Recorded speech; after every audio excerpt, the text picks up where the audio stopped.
Hey everybody, we're going to do another photographers in quarantine talking cameras. Since we're all still kind of in a quarantine lifestyle, I've got with me my friend AJ White. He's an awesome photographer. I've known him for quite a while. We swap film cameras and film camera stories, and I brought him on to have a conversation with us.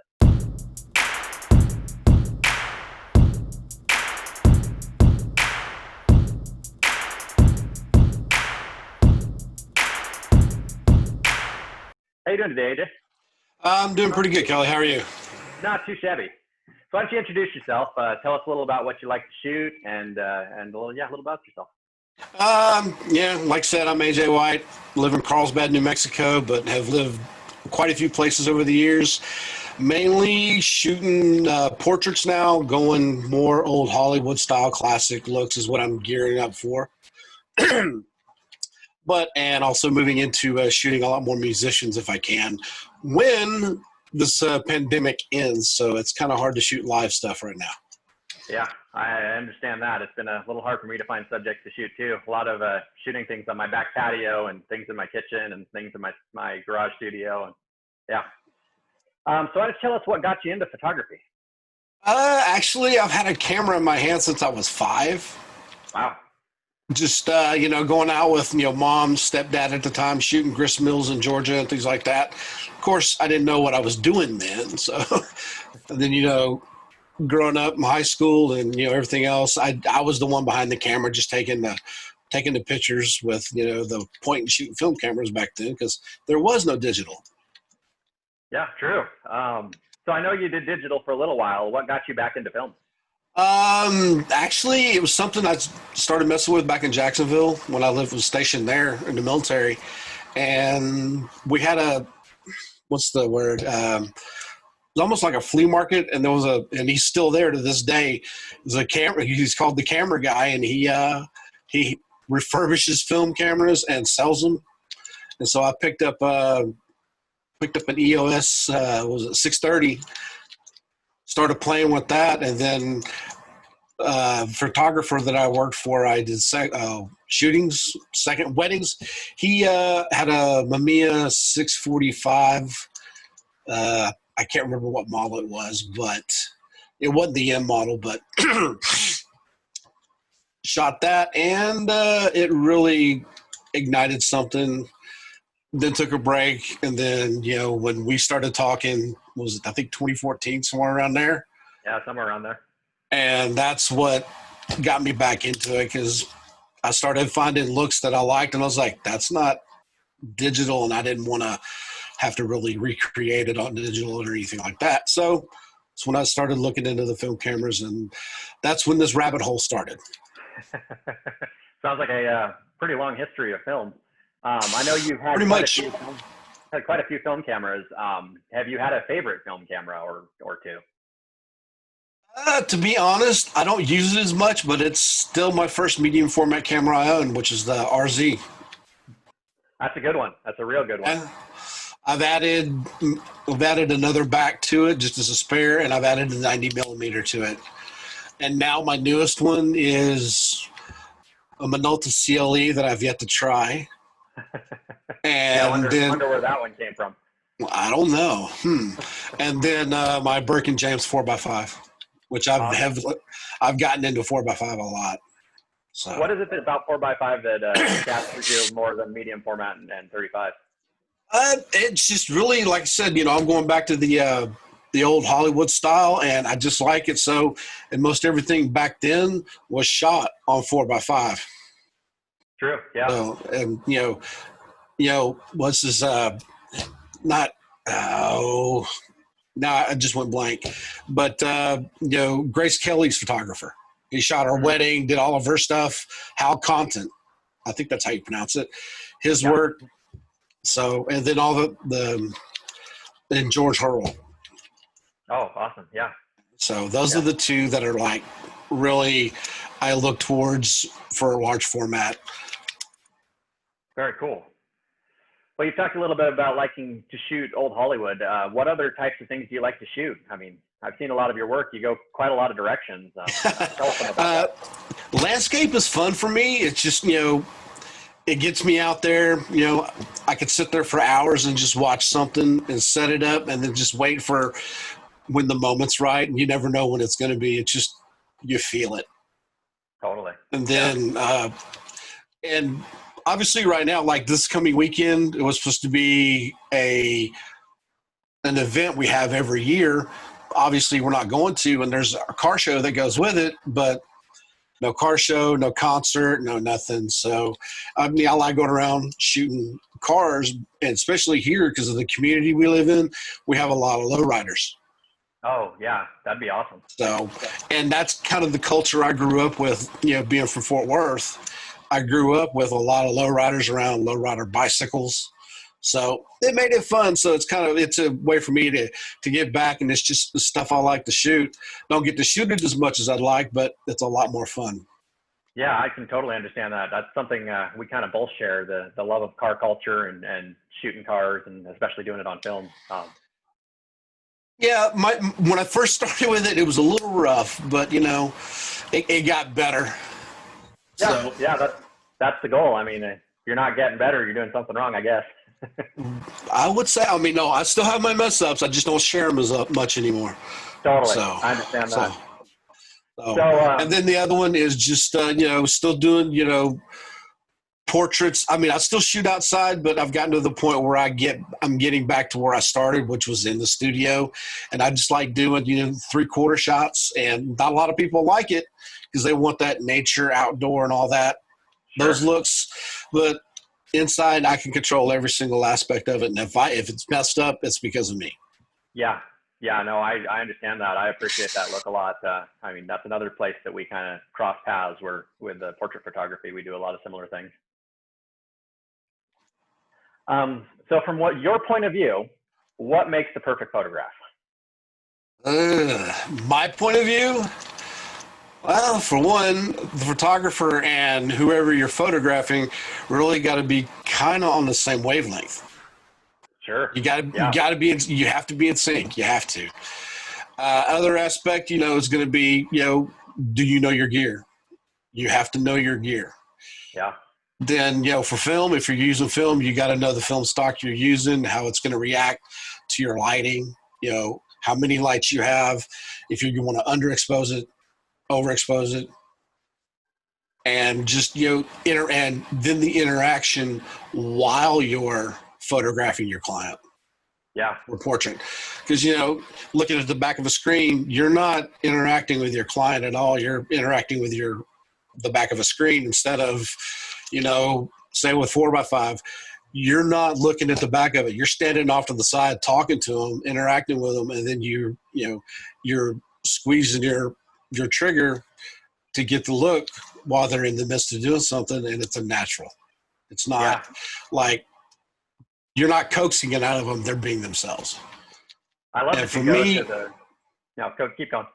And for me, that's what makes a good photograph. A portrait is them being themselves, because I've kind of also moved into when I'm especially working with female models or in clients, I tell them, be yourself. I'm not going to tell you how to pose or anything like that because you're not a professional model, so be yourself. I love that you focus on the people aspect of it. A lot of people are like, well, you have to know your camera, you have to know the technical side, but a lot of people don't really think about the interaction with people. Especially as a portrait photographer, it's really vital to what you're shooting. So I think it's really cool that's where you went with that question. So you've mentioned a couple of old Hollywood photographers that you like. Who else would you say inspires you in the photography world? Who else would? That would be, I grew up in the 80s, so I grew up with the style of, 80s fashion. Sure. And, Helmut Newton, top of my list. Yes, Ooh. his work is controversial, but for somebody that can master hard light, that's the person to look to. Yeah, and then absolutely. And then he's really about the only one from the 80s that stands out for me. And then the other one moving into the 90s would be Herb Ritts. Sure, yeah. So, some big names there. Yeah, I mean Herb Ritz, come on, RZ67 and a Nikon. I don't remember what Nikon body he used, but that was about all he used. Yeah, yeah. Just kind of So, honed his skills on just the two camera bodies, and he was real famous for that. right. Then he moved into video. Yeah, well, video's good too. I mean, we wouldn't be having this Yeah. conversation without that. No, we would not. So, what is something that you absolutely hate to shoot? That when people bring you these jobs, you just cringe and run the other direction? I've learned the value of the word no.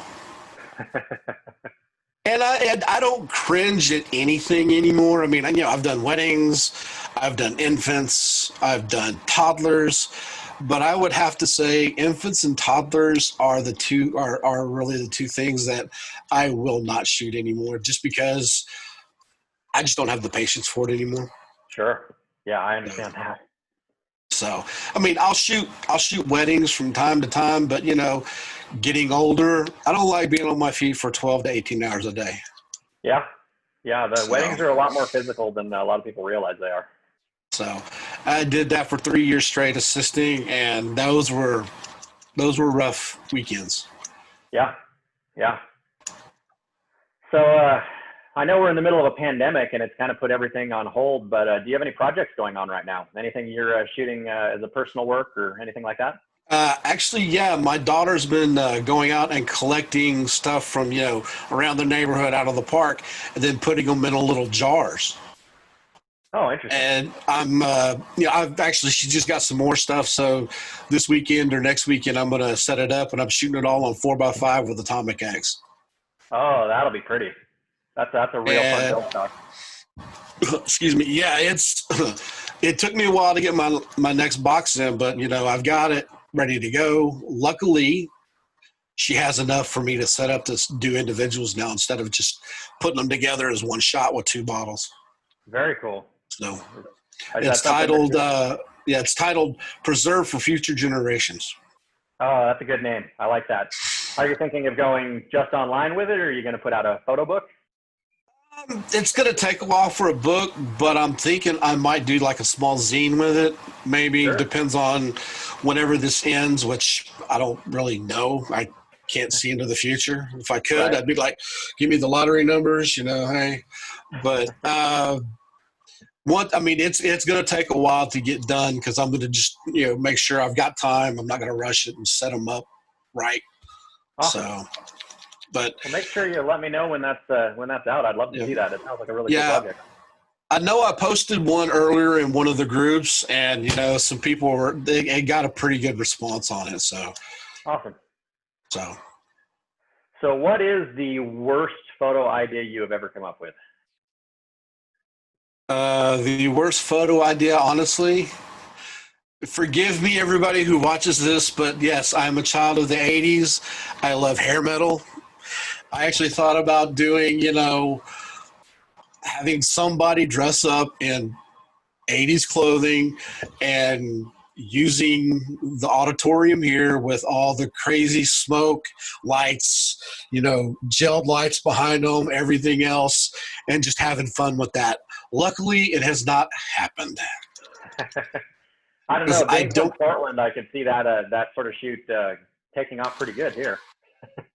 Here, not so much because I'm in the desert. So, but we I don't want to say I'm good friends, but I mean, I know the guy who runs our local auditorium here, which we do some concerts and stuff. So he'd probably let me use the place if I wanted to do something like that, but I just don't know anybody here that would want to do it. Sure. Okay. Well, let's flip the script. Is there any questions that you want to ask me?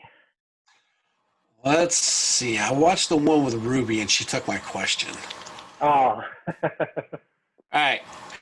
If you couldn't shoot other than noir, cosplay, and cars, what would you shoot? Oh man, take away all my fun ones. It's got to be interesting.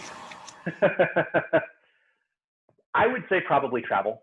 I think outside of shooting people and cars and the stuff I regularly shoot, going places, seeing things, and documenting them is probably my favorite thing to shoot. So if I wasn't able to shoot what I normally do, that would be the next thing on my list, I think. Hence the go everywhere. Yep, that's the YouTube. go everywhere part of my channel. Which, by the way, a lot of it, I'm like going, okay, I'm just going to go back and watch again because I like it. Well, I appreciate So, that. yeah. So, no, really, that's because, I know you shoot those three. We've shot in war together already, Yeah. and it came out great. And I'm like, I'm ready to come back for another trip, but I think I have to bring somebody with me the next time I go up there. So, Well, my studio is always open. I've hosted shoots for lots of people, including you, and you're always welcome to come back. yeah. I'm still waiting on the Bolex travel that you were doing. I have been working on a machine to do a better copy of my video. I was working with it and finding that my Telescene machine was not working particularly well and was not producing the quality I can get out of a Bolex. So I've been tinkering with that machine, and I've got it almost rebuilt, and hopefully that'll go back to me being able to shoot some more video on film, because despite the fact that it's quirky and more expensive, it really has a look to it I really enjoy. No, people, this is not moonshine. Well, I think we've come to a pretty good place in this interview. Is there anything else you'd like to talk about? Anything you'd like to add before we close out? Not off the top of my head, other than people need to get out, shoot more film, and have fun. And remember, during this pandemic, be nice to everybody because we're all in this together. Serious. I appreciate those words. Well, AJ, thanks so much for taking the time to come on my show and talk a little about what you do. And I hope you had fun, because I did. Oh, yeah, man. Thank you. Thanks, everybody, for watching. As always, if you have any comments about anything you've seen in the video today, feel free to add them down in the comments box. I'd love to answer any questions you have. I'm sure I could talk AJ into answering a few of them too. And as always, guys, thanks a bunch for watching. Bye, everybody.